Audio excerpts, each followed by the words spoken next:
Gold. For thousands of years, it has been more than metal. It's been a mirror reflecting what we value and what we fear to lose. Long before America was even a dream, kings and empires bled for gold. They crossed oceans for it. They built myths around it. When a young republic called the United States began its journey, it didn't yet have faith or global trust or empire, but it would soon have something far older, the one thing the world would always believe in: gold. It began with a man and a glint of metal in a river. 1848, Sutter's Mill, California. James Marshall spotted a shimmer in the mud. That single spark would ignite a human wildfire. Within months, ships crowded San Francisco Bay. Farmers abandoned their fields. Merchants sold their wares. And dreamers crossed continents chasing one word: gold. By 1855, hundreds of thousands had arrived. The gold rush transformed not just California, but America itself. A backwater frontier became a global magnet for ambition. Wealth poured into banks. Railroads expanded westward. Cities rose from dust. Yet behind the fever, something deeper was happening. Gold wasn't just wealth. It was trust. Every ounce pulled from the earth became a promise that America could back its money with real value, and that promise would change the world.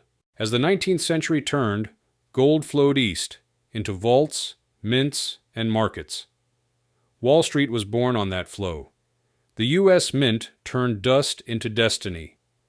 Banks in New York began issuing paper dollars, but every note whispered the same truth: this note is redeemable in gold. The Civil War had nearly torn the country apart. But after the smoke cleared, the government restored the gold standard, a declaration that the dollar was as solid as the bars beneath it. The gold dollar became a symbol of stability. Foreign nations took notice. London had its pound, Paris had its franc, but America had gold and growth. By 1900, the United States was no longer the young student of empire. It was a contender. Its wealth glittered across oceans. But trust is a fragile thing, and soon a storm would test it.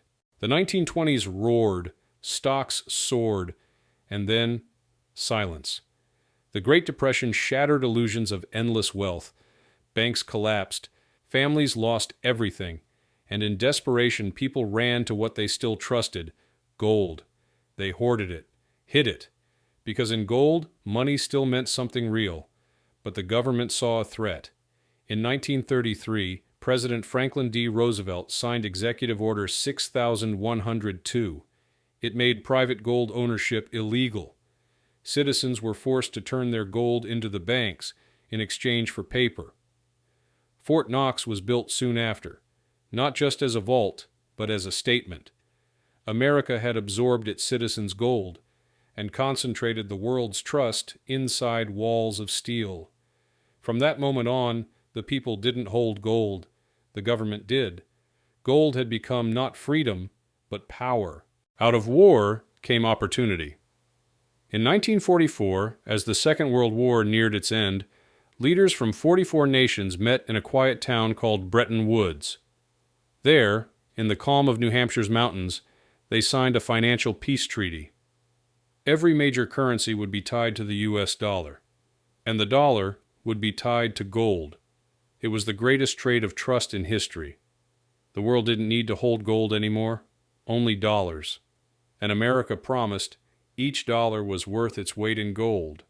Factories hummed, soldiers came home, and the American middle class was born. The world rebuilt under a golden dollar. For the first time, gold had given rise not to kings or empires, but to consumers, suburbs, and global markets. The system worked until it didn't. By the 1960s, America was spending more than it earned. Wars, welfare, global influence, all paid for in dollars the world still trusted.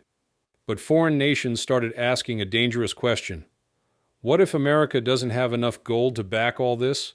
France demanded repayment in gold. Britain followed. The illusion cracked.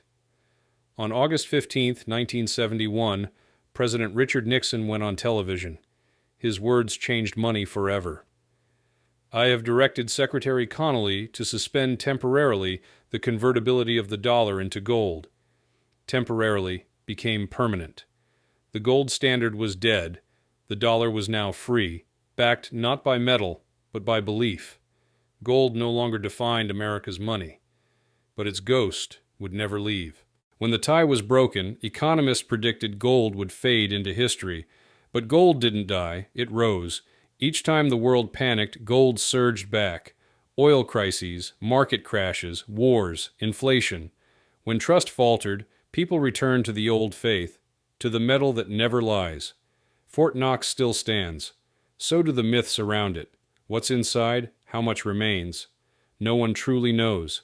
In a digital age of crypto coins and endless debt, gold feels almost ancient, yet strangely eternal. It doesn't yield interest. It doesn't multiply. It simply is. A reminder that value, at its core, begins with belief. The gold that built America now hides in shadows, deep in vaults, deep in memory. But every dollar, every digital token, every promise of worth still carries its reflection.